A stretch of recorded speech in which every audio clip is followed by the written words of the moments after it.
Hello, my dear young scholars. Welcome back to my new YouTube channel, The Crunch Bio. Technology होता क्या है? तो सबसे पहले इसमें क्या होता है? Bio means living. So what we are using is we are using living organisms or we are using enzymes from those organisms. और हम क्या कर रहे हैं? हम उनसे प्रोडक्ट्स या प्रोसेस वो प्रोसेसिंग कर रहे हैं जो हमारे लिए यूजफुल है. मतलब आज की टेक्निक्स का यूज करके ऑर्गेनिजम्स को मैनिपुलेट करना, उनके जीन के साथ, उनके जेनेटिक मटेरियल के साथ कुछ चेंज करना और वो प्रोडक्ट बनाना, वो सर्विस बनाना that are beneficial to us. That is all biotechnology. Like हम कोई डीएनए वैक्सीन डेवलप कर रहे हैं, हम कोई डिफेक्टिव जीन को वी आर करेक्टिंग और we are synthesising a new gene. So ये सभी कुछ किसके अंडर में आता है? सभी कुछ बायोटेक्नोलॉजी के अंडर में आता है. तब बात करते हैं यूरोपियन फेडरेशन ऑफ बायोटेक्नोलॉजी की.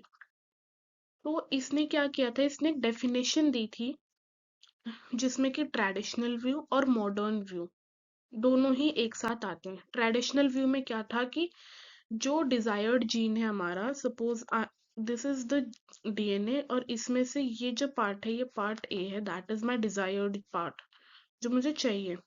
This is the undesired part जो मुझे नहीं चाहिए. अगर मुझे ये चाहिए तो इसका भी मल्टीप्लिकेशन साथ साथ होता था, तो अनडिजायर्ड जीन भी साथ साथ इंक्लूड होता था. That is what traditional view. But आज के व्यू में क्या होता है कि हम ओनली डिजायर्ड पार्ट को यूज कर सकते हैं. इन दोनों को मिलाकर बायोटेक्नोलॉजी की प्रॉपर डेफिनेशन ईएफबी ने दी, and that is the integration of natural science and molecular analogues.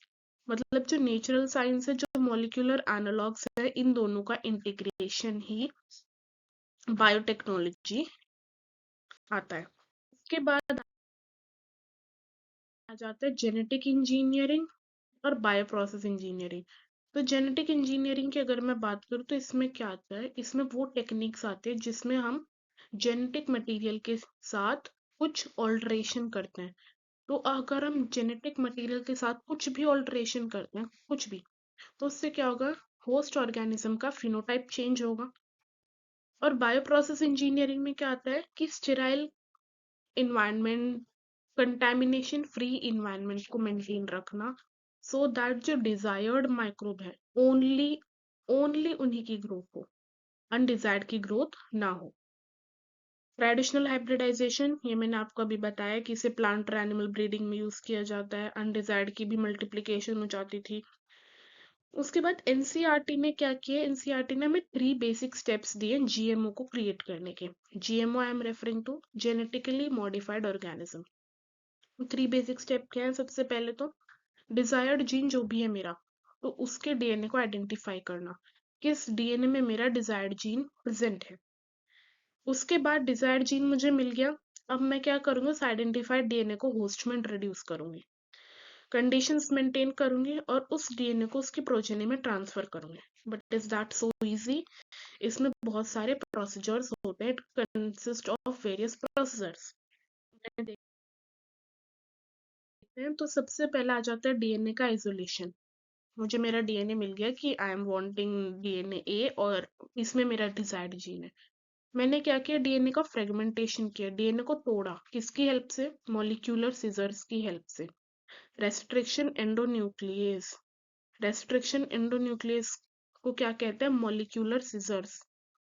फिर मैंने क्या किया? डीएनए के फ्रेगमेंट को आइसोलेट किया, जो भी मेरा डिजायर्ड फ्रेगमेंट था. फिर क्या किया? Ligation. Ligase is the molecular glue. हमारे पास ग्लू होती है. तो डीएनए को जोड़ने के लिए, डीएनए के फ्रेगमेंट को आपस में वेक्टर के साथ जोड़ने के लिए वी हैव लाइगेज. उसके बाद रिकॉम्बिनेंट डीएनए को होस्ट में ट्रांसफर किया जाता है. ट्रांसफर के बाद होस्ट सेल को कल्चर किया जाता है, लार्ज स्केल पे एक्सट्रैक्शन किया जाता है. तो अब ये रिकॉम्बिनेंट डीएनए जब हम बना रहे हैं, तो ये बनता कैसे? तो ये हमारा क्लोनिंग वेक्टर. ये फॉरेन डीएनए है. यहाँ से मैंने मॉलिक्यूलर सीजर से कट किया, यहाँ से मैंने कट किया. नॉट टेल मी कि अगर मैं इसे अलग अलग मॉलिक्यूलर सीजर से कट करूंगी. मैंने यहाँ पे अलग, सपोज मैंने यहाँ पे आर ई ए से कट किया, यहाँ पे मैंने आर ई बी से कट किया, तो क्या होगा? Different different cloning, different different sites बन जाएंगी. तो कन्फ्यूजन होगा। लाइगेशन, जो मॉलिक्यूलर ग्लू है, जो लाइगेज है, उसके काम में कन्फ्यूजन क्रिएट होगा। तो मुझे क्या करना है, मुझे यहाँ पे भी सेम ही RE से मुझे कट लगाना है, जिससे मैं फॉरेन DNA को कट कर रही हूँ। मैंने इसे A से कट किया है, तो मुझे क्लोनिंग वेक्टर में भी RE A से ही कट लगाना है। सेम RE से कट किया, ये मुझे फ्रेगमेंट मिल गया, इसे यहाँ पे लाके जोड़ दिया और ये बन गया मेरा रिकॉम्बिनेंट DNA बन गया। बाद आ जाते हैं हिस्ट्री ऑफ DNA की हिस्ट्री की अगर मैं बात करूँ तो सबसे पहला जो रिकॉम्बिनेंट DNA है वो किसने बनाया, स्टैनले कोहेन और हर्बर्ट बोयर ने 1972 में। स्टैनले कोहेन और हर्बर्ट बोयर ने 1972 में पहला रिकॉम्बिनेंट DNA बनाया। कैसे, उन्होंने साल्मोनेला टाइफिमिडियम से अपना डिजायर्ड जीन लिया, ये उनका डिजायर्ड जीन था। ये वेक्टर DNA लाइगेज से इसे ज्वाइन किया। लाइगेज से ज्वाइन करने के बाद उन्होंने क्या बनाया, रिकॉम्बिनेंट DNA बनाया और इसे ई कोलाई में ट्रांसफर कर दिया। उसके बाद tools of recombinant DNA technology, तो पहले क्या जाता है, रेस्ट्रिक्शन एंजाइम्स, फिर क्लोनिंग वेक्टर्स और फिर कॉम्पिटेंट होस्ट। रेस्ट्रिक्शन एंजाइम की बात करूं तो 1963 में स्टेवर्ड लिन और वर्नर अर्बर, जो लिन और अर्बर है, उन्होंने क्या किया, दो एंजाइम्स को आइसोलेट किया। सपोज ये है ई कोलाई और यहाँ पर है बैक्टीरियोफेज। तो वे दो एंजाइम्स कौन सी थी जो इसकी ग्रोथ को इस पे रेस्ट्रिक्ट कर रही थी। पहली थी मिथाइलेज, जो क्या कर रही थी, मिथाइल ग्रुप को ऐड कर रही थी। दूसरी क्या कर रही थी, DNA को कट कर रही थी, और ये जो DNA को कट कर रही थी ये थी RE, रेस्ट्रिक्शन एंजाइम, और इसी से हमें काम था। तो रेस्ट्रिक्शन एंजाइम हमें मिल गई। तो ये जो एंजाइम DNA को कट कर रही थी, ये रेस्ट्रिक्शन एंजाइम, और इसे किस कैटेगरी के अंडर में रखा गया, न्यूक्लियस। न्यूक्लियस में दो टाइप आते हैं, एक्सोन्यूक्लियस और एंडोन्यूक्लियस।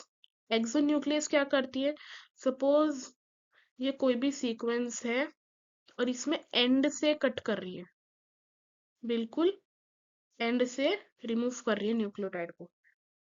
एंडोन्यूक्लियस क्या करती है, सपोज कोई भी DNA का पार्ट है, किसी भी स्पेसिफिक साइट को DNA को रिमूव करेगी, किसी भी स्पेसिफिक साइट पे। उसके पैलिंड्रोमिक सीक्वेंस की बात करते हैं।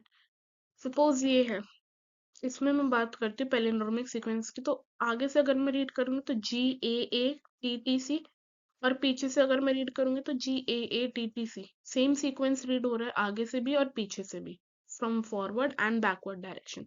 तो these are known as palindromic sequence. ठीक है, उसके बाद जो रेस्ट्रिक्शन एंजाइम है वो क्या करती है, DNA के स्ट्रैंड को कहाँ से कट करती है, a little away from the centre of palindrome site.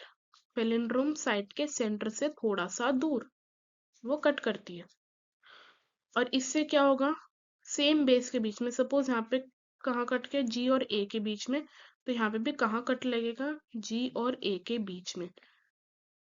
तो क्या होगा, ओवरहैंगिंग स्ट्रेचेस बनेंगे जिन्हें कहा जाएगा स्टिकी एंड्स।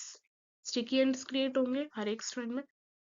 फिर पहली रेस्ट्रिक्शन एंडोन्यूक्लियस जो है, पहली रेस्ट्रिक्शन एंडोन्यूक्लियस हाइन 2 की जो फंक्शनिंग है उसे 5 साल बाद आइसोलेट किया गया। पहली आरी कौन सी ढूंढी गई, हाइन 2।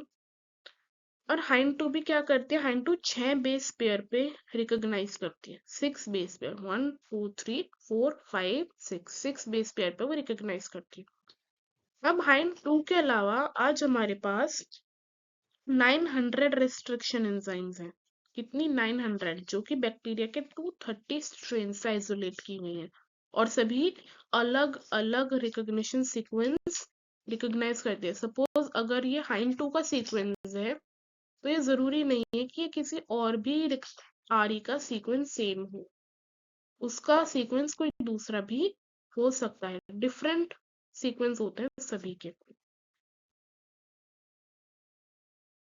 फिर यहाँ पे ये वेक्टर DNA मेरे पास, ये है वेक्टर डीएनए, ये है फॉरेन डीएनए।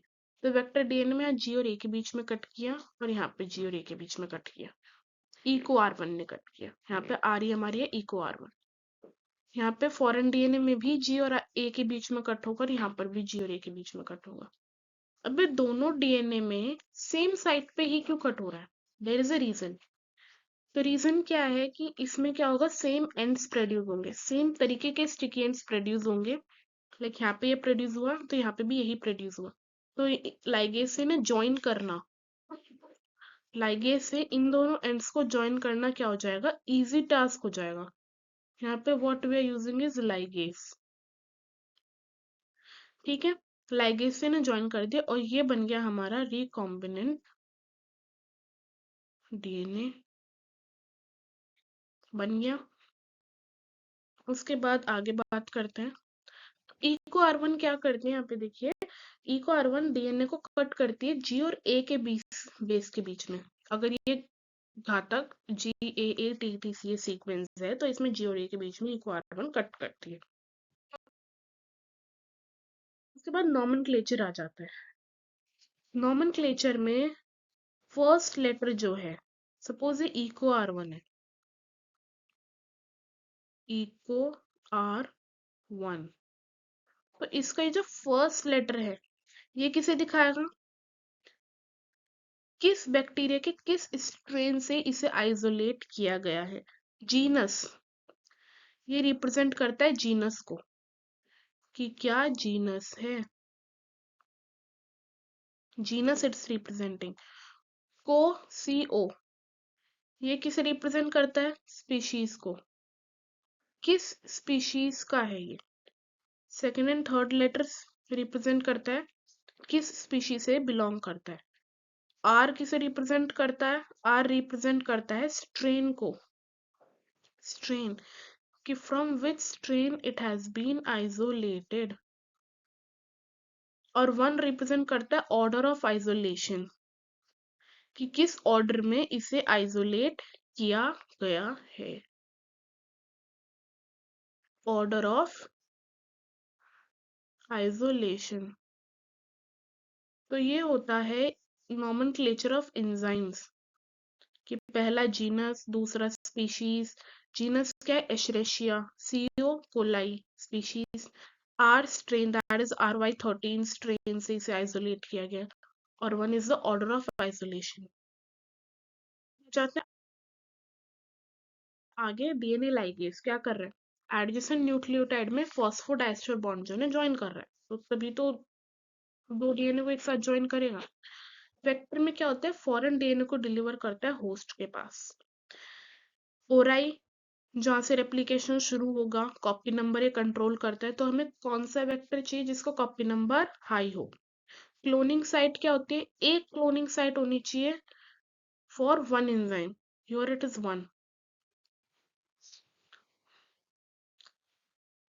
तो सिंगल एंजाइम के लिए, एक एंजाइम के लिए एक ही क्लोनिंग साइट होनी चाहिए, क्योंकि अगर एक एंजाइम के लिए मल्टीपल क्लोनिंग साइट होगी तो there will be a confusion. Multiple cloning site होनी चाहिए अलग अलग एंजाइम्स के लिए। लाइक कोई ए एंजाइम है, बी एंजाइम है, तो उनके लिए मल्टीपल क्लोनिंग साइट्स होनी चाहिए, बट एक एंजाइम के लिए एक ही होनी चाहिए। समझ में आया।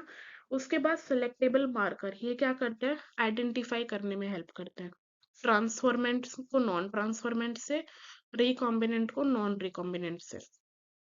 आइडेंटिफाई, अब इसमें एम्पिसिलिन आ जाती है, क्लोराम्फेनिकोल आ जाती है। तो इसमें देखिए यहाँ पे दिस इज PBR322, और इसमें इधर है टेट्रासाइक्लिन रेजिस्टेंट जीन, इधर है ampicillin resistant gene. Foreign DNA को इंसर्ट किया गया टेट्रासाइक्लिन पे, तो क्या हो गया, टेट्रासाइक्लिन सेंसिटिव हो जाएगा। अब अगर मुझे आइडेंटिफाई करना है, यही आता है सिलेक्टेबल मार्कर का काम, ये सिलेक्टेबल मार्कर्स हैं। आइडेंटिफाई करना है तो एम्पिसिलिन, ये तो हो गया ट्रांसफॉर्मेंट और रिकॉम्बिनेंट, रिकॉम्बिनेंट ही आया है और ट्रांसफॉर्म्ड है।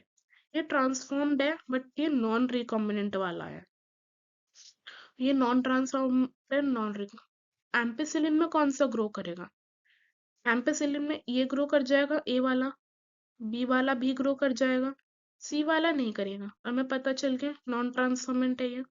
तो पहले एंजाइम ने पहले तो क्या किया, ट्रांसफॉर्म को नॉन ट्रांसफॉर्म। अब बचे ये दो, इन दोनों में भी टेट्रासाइक्लिन मीडियम में कौन ग्रो करेगा, बी वाला ग्रो करेगा। क्यों, क्योंकि ए वाले में टेट्रासाइक्लिन पे फॉरेन डीएनए इंसर्टेड है, तो ये इंसर्टेड है, तो यहाँ पे क्या हुआ है, इंसर्शनल इनएक्टिवेशन। इंसर्शनल इनएक्टिवेशन मतलब जिस जिस टेट्रासाइक्लिन रेजिस्टेंट जीन पे अगर इंसर्ट हुआ है तो ये क्या हो जाएगी, सेंसिटिव हो जाएगी, इनएक्टिव हो जाएगी। तो ये होता है इंसर्शनल इनएक्टिव। उसके बाद पीबीआर 322, पी प्लाज्मिड, बी और आर ये साइंटिस्ट के नाम है, बॉलिवर एंड रॉड्रिगेज। 322 किस नंबर पे से लैब में फॉर्म किया गया। अब this is very important as per boards also. यहाँ पे हाइन 3 है, यहाँ पे क्लावन, बैमच 1 और साल 1 की साइट्स हैं टेट्रासाइक्लिन पे। एम्पिसिलिन पे किसकी है, PVU1 और PST1 की। एम्पिसिलिन के ऊपर है EcoR1, क्लावन और हाइन 3। नीचे ओराई ओरिजिन ऑफ रेप्लिकेशन, ROP मतलब रेप्लिकेशन ऑफ प्रोटीन्स, और इस पे किसकी साइट है, PVU2 की। बात करते हैं ब्लू वाइट स्क्रीनिंग की, तो इसमें this is not given in NCERT, but इसकी बात की हुई है, तो इसे हम देखते हैं एक बार। PUC8, PUC8 भी एक वेक्टर है, तो इसमें इधर होता है एम्पिसिलिन रेजिस्टेंस, इधर होता है लैग्जीजीन। लैग्जीजीन पे होता है EcoR1, SMA1, हाइन 3, बैमच 1। तो क्या होता है, इंसर्शनल इनएक्टिवेशन हुआ लैग्जीजीन का, तो क्या करेगा, बीटा गैलेक्टोसाइडेज नहीं बनाएगा। जब ये नहीं बनाएगा तो कॉलोनी कैसी प्रोड्यूस होंगी, व्हाइट कॉलोनी प्रोड्यूस होंगी। और व्हाइट कॉलोनी प्रोड्यूस, लेकिन अगर नॉन रिकॉम्बिनेंट है कि इधर कट लगा ही नहीं है, कोई इंसर्शनल एक्टिवेशन नहीं है, तो कैसी कॉलोनी बनती है फिर, ब्लू कॉलोनीज। इसे ही कहते हैं ब्लू वाइट स्क्रीनिंग। और इसमें पी कहाँ से है, प्लाज्मिड से। UC university of California. 8 again किस नंबर पे ये आइसोलेट किया गया। उसके बाद आ जाते हैं वेक्टर्स। तो वेक्टर्स भी हमारे पास अलग अलग हैं, PPR 322, PUC8 2 अभी हमने बात की। फिर ये लैम्डा फेज आ जाता है, M13 फेज आ जाता है बैक्टीरियोफाज में। Cosmids, phagemids, back bacterial artificial chromosome vector, yeast artificial chromosome vector. फिर आता है ट्रांसपोसोम्स, ये होता है जंपिंग जीन्स। मतलब क्यों, क्योंकि एक डीएनए से दूसरे डीएनए पे क्या कर रहे हैं, जंप कर रहे हैं। फिर vector for cloning genes in plants, plants में होता है एग्रोबैक्टीरियम ट्यूमिफेशियंस, TI प्लाज्मिड। तो TI प्लाज्मिड को डिसआर्म करके यूज किया जाता है, डिसआर्म करके इसे फॉरेन डीएनए में इंसर्ट किया जाता है, तो जो डिजीज पहले हो रही थी प्लांट में वो नहीं होगी, जिस जीन की वजह से हो रही थी वो नहीं होगी, बिकॉज दैट इज डिसआर्म। फिर एनिमल्स में होता है रेट्रोवायरस, इसमें डिसआर्म करके फॉरेन डीएनए को इंसर्ट किया और उसे एनिमल सेल में ट्रांसफर कर दिया। Shuttle vectors. अब प्रोसीजर पे आ जाता है। अभी तक हमने पढ़ा टूल्स क्या होते हैं, इसमें बायोटेक्नोलॉजी में टूल्स क्या होते हैं। अब हम पढ़ते हैं किस प्रोसेस में ये सब किया जाता है। पहले जेनेटिक मटेरियल का आइसोलेशन कैसे होगा, डीएनए का जो भी डिजायर्ड फ्रेगमेंट है वो मुझे चाहिए। अब अगर मुझे सेल वॉल तो पहले तोड़नी पड़ेगी, अब उसे तोड़ने के लिए मुझे कुछ एंजाइम्स चाहिए, लाइक अगर मेरी बैक्टीरियल की सेल वॉल है तो मुझे लाइसोजाइम चाहिए। बैक्टीरियल की सेल वॉल पेप्टाइडोग्लाइकन की होती है तो वी नीड लाइसोजाइम। फंजाई की काइटिन की होती है तो काइटिनेस। प्लांट की सेल्यूलोज की होती है तो सेल्यूलेस। सेल वॉल टूट गई। फिर हमने क्या किया, हम लाए राइबोन्यूक्लियस, RNA को भी तोड़ दिया, RNA को हटा दिया। प्रोटीज लाए, प्रोटीन हमने हटा दिया, क्या बचा हमारा, डीएनए। चिल्ड इथेनॉल हमने ऐड किया और डीएनए को प्रेसिपिटेट कर लिया, this is spooling of DNA. DNA हमें मिल गया। क्या आता है, ये डीएनए फ्रेगमेंटेशन की हमने। अगर मुझे ये पार्ट चाहिए तो मैंने ये पार्ट सीजर से कट करके निकाल लिया, मुझे मेरा फ्रेगमेंटेशन में मिल गया। जो जो पार्ट में मुझे लगा कि हाँ ये मेरा डिजायर्ड पार्ट है वो मैंने निकाल ली। अब मैंने क्या किया, डीएनए के फ्रेगमेंट्स को सेपरेट किया। अब सेपरेशन के लिए क्या यूज होता है, जेल इलेक्ट्रोफोरेसिस। जेल कौन सा यूज होता है, एग्रोस जेल, जिसे सीवीड से एक्सट्रैक्ट किया जाता है। अब ये जो डीएनए के फ्रेगमेंट है ना, साइज के बेसिस पे ये सेपरेट हो जाते हैं। That I explain you. अभी प्रिंसिपल क्या है कि डीएनए जो नेगेटिवली चार्ज होता है तो पॉजिटिव चार्ज इलेक्ट्रोड के पास मूव करेगा, इलेक्ट्रिक फील्ड के इन्फ्लुएंस में। कैसे होता है? तो ये है जेल इलेक्ट्रोफोरेसिस। इधर ये है वेल्स, इसमें क्या किया जाता है, डीएनए को डाला जाता है। इधर इट्स नेगेटिव, इधर इट्स पॉजिटिव, क्योंकि डीएनए हमारा नेगेटिवली चार्ज होता है तो पॉजिटिव की तरफ मूव करेगा। जितना स्मॉल साइज होगा डीएनए का उतना ही जल्दी वो, उतना ही तेज वो मूव करेगा। ये लार्जेस्ट डीएनए है या स्मॉलेस्ट डीएनए, तो उतना ही तेज मूव करेगा। तो इससे हमें आइडिया हो जाएगा कि what is our desired gene, हमारा डिजायर्ड जीन कौन सा है। अब जो भी सेपरेटेड डीएनए फ्रेगमेंट्स हैं उन्हें स्टेन किया जाता है इथीडियम ब्रोमाइड से। इथीडियम ब्रोमाइड से उन्हें क्या किया, स्टेन किया। स्टेन करने के बाद फिर उसे यूवी रेडिएशन के एक्सपोजर में हम लेके गए, क्योंकि हम प्योर डीएनए को बिना स्टेन किए विजिबल लाइट में भी कांट सी। तो हमने स्टेन किया इथीडियम ब्रोमाइड से, यूवी रेडिएशन में हमने देखा तो ब्राइट ऑरेंज कलर के बैंड्स हमें विजिबल होते हैं। इन बैंड्स को कट करके एग्रोस्टेल से एक्सट्रैक्ट किया जाता है, जिसे कहते हैं इल्यूशन। उसके बाद डीएनए फ्रेगमेंट्स को प्योरीफाई किया जाता है और इससे हमारा बनता है रिकॉम्बिनेंट डीएनए। कैसे? जब हम उसे क्लोनिंग वेक्टर के साथ ज्वाइन कर देते हैं। Now fourth step is amplification. हम उसकी मल्टीप्लीकेशन कर रहे हैं पीसीआर से। तो एक थर्मोसाइक्लर प्रोसेस है, जिस थर्मो मतलब टेम्परेचर, साइकिल मतलब साइकिल्स, तो टेम्परेचर रेगुलेटिंग है, साइकिल्स होती है। अब पहला स्टेप आ जाता है हमारा डीनेचुरेशन, जो 94 डिग्री सेल्सियस पे होता है। तो एक डीएनए है, इसमें क्या होता है, ये जो हाइड्रोजन बॉन्ड से ब्रेक हो जाता है, हाइड्रोजन बॉन्ड्स ब्रेक हो गए। सेकेंड स्टेप होता है हमारा 55 से 65 डिग्री सेल्सियस में। These temperatures are very important, तो ये लर्न करने बहुत इंपॉर्टेंट है। उसके बाद सेकेंड स्टेप में आता है 55 टू 65 डिग्री सेल्सियस। इसमें क्या होता है, यहाँ पे प्राइमर्स ऐड होते हैं और छोटे छोटे ओलिगोन्यूक्लियोटाइड सीक्वेंस ऐड हो गए। थर्ड स्टेप में क्या होता है, एक्सटेंशन। अब इसमें टैग पॉलीमरेज का यूज होता है, जो थर्मस एक्वाटिकस से एक्सट्रैक्ट की जाती है और ये हाई टेम्परेचर को भी विथस्टैंड कर सकती है। इसमें क्या होता है, यहाँ पे एक्सटेंशन हुआ, जो ये छोटे छोटे ओलिगोन्यूक्लियोटाइड सीक्वेंस ऐड हुए थे इनका एक्सटेंशन हुआ और यहाँ पे हमें एम्पलीफाइड मिल गया। इसमें क्या होता है, 30 साइकिल्स अगर हम रन कर दे तो हमें 1 बिलियन टाइम्स हमें एम्पलीफिकेशन डीएनए की मिल जाती है। एम्पलीफिकेशन अभी क्या, इसे यूज किस में किया जाता है, कोई भी म्यूटेशन हो रही है, कोई भी म्यूटेशन अगर हो रही है या कोई भी जेनेटिक डिजीज हमें फीटस में आइडेंटिफाई करनी है, डीएनए फिंगरप्रिंटिंग हो गया, कोई भी डिफेक्टिव जीन है उसे आइडेंटिफाई करना है, तो उस सभी में पीसीआर का यूज किया जाता है। उसके बाद इंसर्शन, रिकॉम्बिनेंट को होस्ट में इंट्रोड्यूस करना है। अब इसके लिए पहले तो हमें बैक्टीरियल सेल को ही कॉम्पिटेंट बनाना पड़ेगा, तो उसमें क्या होता है, उसे हम डाइवैलेंट केटाइन से ट्रीट करते हैं। Divalent cation as in calcium, वो क्या करेगा, परमिएबिलिटी इंक्रीज करेगा डीएनए को इनटेक करने की। कैसे? सेल वॉल और सेल मेम्ब्रेन में पोर्स क्रिएट करके। पहला आता है heat shock treatment. Bacterial host होता है इसमें, आइस, हीट आइस, पहले आइस पे रखा, फिर 42 डिग्री सेल्सियस, फिर अगेन आइस। माइक्रो इंजेक्शन में एनिमल होस्ट में, इसमें हम आर डीएनए को डायरेक्टली इंजेक्शन की हेल्प से एनिमल सेल के डीएनए में डाल देते हैं। फिर जीन गन और बायोलिस्टिक्स, इसमें क्या होता है, टंगस्टन और गोल्ड मटेरियल्स को कोट किया जाता है डीएनए पे। कैसे?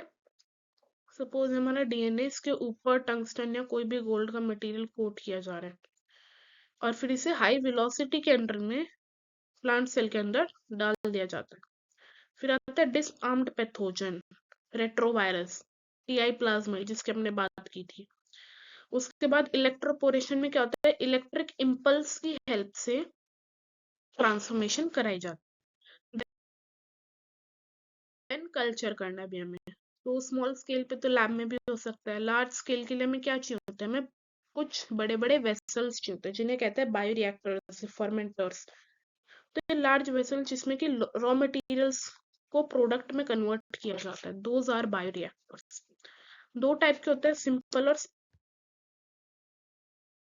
ये सिंपल स्टर्ड है, यहाँ पे ये मोटर होता है, foam breaker, flat blade, cultured booth, ये रोटेट करेगा। फिर acid base pH control, steam होती है स्टेरिलाइजेशन के लिए, यहाँ स्टेराइल एयर होती है। तो ये जो है यूजुअली सिलेंड्रिकल होता है, सिंपल वाला। कर्व्ड बेस होता है ताकि कंटेंट की मिक्सिंग अच्छे से हो। Temperature, pH, foam control system, oxygen, सभी के लिए इसमें अरेंजमेंट्स होती हैं। बात करें स्पार्ज्ड की, तो इसमें क्या होता है, इसमें सरफेस एरिया इंक्रीज होता है ऑक्सीजन ट्रांसफर के लिए। गैस इन्वायरमेंट, इसमें क्या होता है, एयर को सप्लाई किया जाता है एयर बबल्स की फॉर्म में, तो उससे क्या होगा, ऑक्सीजन ट्रांसफर के लिए सरफेस एरिया इंक्रीज होगा। रॉ मटेरियल्स की फर्मेंटेशन होगी, दो टाइप की होती है। बैच वाली में क्या होता है कि एक बार फर्मेंटेशन शुरू हो गई तो फिर कंप्लीट होने के बाद ही हम उसे ओपन करेंगे, कोई भी नया न्यूट्रिएंट बीच में हम ऐड नहीं कर सकते। फिर कंटिन्यूअस में क्या होता है कि जो भी यूज्ड मीडियम है उसे ड्रेन आउट कर देंगे और फ्रेश न्यूट्रिएंट्स हम बीच बीच में वी कैन ऐड, दस हमें प्रोटीन की ज्यादा यील्ड मिलेगी। देन उसके बाद हमारा लास्ट स्टेप क्या आ जाता है, down stream processing. Down stream processing में क्या होता है, जैसे ही हमारा प्रोडक्ट बन गया बायोरिएक्टर में, फिर उसे मार्केट में कमर्शियली अवेलेबल कराने से पहले उसमें सेवरल प्रोसेस होते हैं। सेपरेशन होता है, प्योरिफिकेशन होता है प्रोडक्ट का, सेवरल क्लिनिकल ट्रायल्स उसकी की जाती हैं, सो दैट वो प्रॉपरली चेक किया जा सके कि इज इट सूटेबल, कि वो कमर्शियली अवेलेबल हो या नहीं। So that's all with this chapter. If you have not subscribed to my channel yet, then do subscribe the channel, hit the bell icon so that you can don't miss the latest updates. And if you like the video, don't forget to hit the like button and leave your precious comments in the comment section. Thank you.